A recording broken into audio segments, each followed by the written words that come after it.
Hello বন্ধুগণ, আপনারা কেমন আছেন? এবং অবশ্যই যার যার অবস্থান থেকে ভালো থাকাটাই স্বাভাবিক। ভালো আছেন বিশ্বাস রাখি। আমিও ভালো আছি। তবে আজকে যে বিষয়টা নিয়ে কথা বলবো তা হলো আমরা আমাদের মনুষ্যত্ব বোধ মনে হয় হারিয়ে ফেলেছি। সবাই জানেন সেই পুরাতন ঢাকার মিটফোর্ড হসপিটালের ঘটনাটি। আমরা মনুষ্যত্ব বোধ হারিয়ে ফেলেছি বিধায় হয়তোবা এরকম ধরনের ঘটনা আমাদের দেশে পুনরাবৃত্তি হচ্ছে। সত্যি এটি খুবই মর্মাহত একটি ঘটনা, মর্মান্তিক ঘটনা। এই ঘটনার সাথে যা জড়িত আছেন তাদের নিয়ে আমার কষ্ট হয়। তাদের শরীরে আল্লাহ পাক রক্ত মাংস দিয়ে তৈরি করেছে কিনা, না অন্য কোনো ধাতু আছে তাদের শরীরে। একটি স্বজাতি আরেকটি স্বজাতিকে কিভাবে মারতে পারে তা খুবই চিন্তার বিষয়। একমাত্র আমাদের মানব জাতি, মানুষ, আমরা সেরা জীব, আমাদের সৃষ্টির, আমরা শুধু মানুষ জাতি স্বজাতিকে আমরা আঘাত করতে পারি। আপনি দেখেন অন্য কোন স্বজাতি তার স্বজাতিকে এইভাবে আঘাত করে কিনা, প্রাণ নিঃশ্বাস প্রাণ নিয়ে নেয় কিনা অন্য কোনো স্বজাতির মধ্যে। তাহলে সত্যি কি আমরা আল্লাহ পাকের সৃষ্টির সেরা জীব হতে পেরেছি? এই প্রশ্ন থেকেই যায়। কিসের আশায়, কিসের ভরসায়, কিসের আশায় আমরা এই কাজগুলা পুনরাবৃত্তি হয় আমাদের দেশে? আর সব থেকে অবাক করার বিষয় হলো আমাদের দেশে আইন, আমাদের দেশে ল কেন এত জটিল?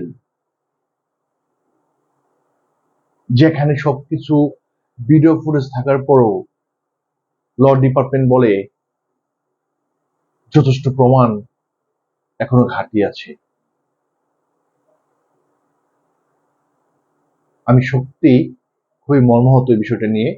এবং আপনারা, আমি বিশ্বাস রাখি বাংলাদেশের অনেক জনগণ এই বিষয়টা নিয়ে খুবই মর্মাহত। অনেকেই ফেসবুকের স্ট্যাটাস দিচ্ছেন, অনেক কিছুই করছেন। কিন্তু এটা সমাধান আসলে কি? আমার স্কুলের টিচার একবার বলেছিল, খারাপ মানুষের দূরত্ব বেশি দিন থাকে না এবং খারাপ মানুষ সংখ্যাও খুবই কম হয়। তো ওদেরকে সব থেকে বেশি চোখে পড়ে কারণ ওরা খারাপ কার্যক্রমগুলা আমাদের সামনে বারবার চলে আসে, আর ভালো কার্যক্রমগুলো, ভালো মানুষগুলো বারবার সামনে আসে না। তাই আমি সবার প্রতি বিনীত অনুরোধ রাখবো এটাই, যেখানে এরকম অন্যায় দেখিবেন সেখানে দুর্গ গড়ে তুলতে হবে সবাইকে, ঐক্যবদ্ধ ভাবে এগুলো মোকাবেলা করতে হবে।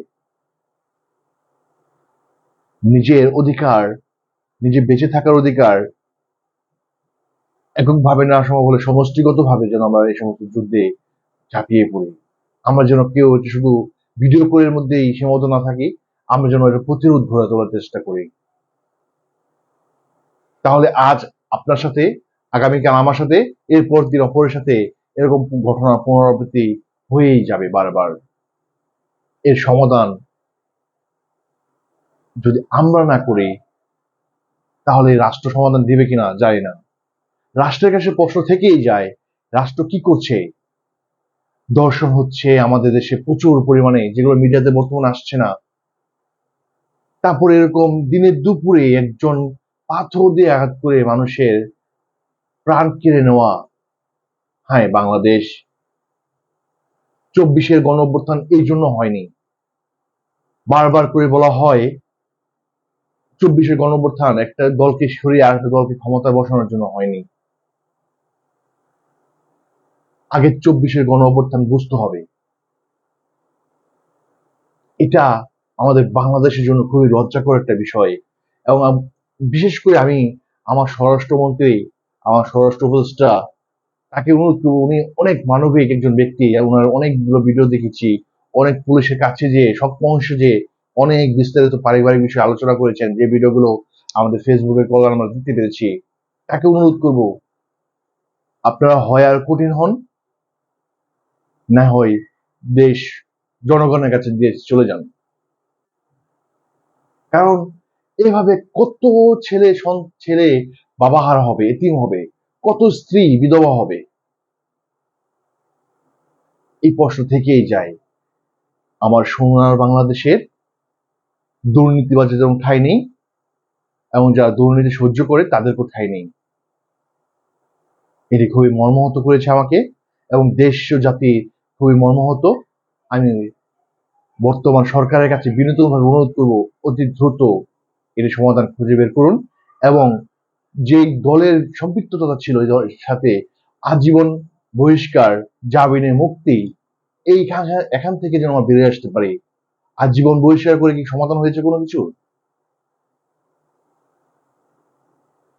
আমি খুবই আবেগপ্রত হয়ে গেছি সেই সন্তানের কান্না। আজ হয়তো যখন বলেছে আমি এতিম হয়ে গেছি, আমি এখন কাকে বাবা বলে ডাকবো। এই ঘটনা আমার সাথেও ঘটতে পারে, আপনার সাথেও ঘটতে পারে, যদি আমাদের এই ল ডিপার্টমেন্ট ঠিক না হয়, আমরা যদি সঠিক আইন প্রতিষ্ঠাতা না করতে পারি, তাহলে হে ফেসবুক বন্ধুগণ, শুভাকাঙ্ক্ষীগণ, আমরা যেন আরো সোচ্চার হই, আমরা যেন আরো বলিয়ান হই অন্যায়ের বিরুদ্ধে। সবাই ভালো থাকবেন। ধন্যবাদ সবাইকে।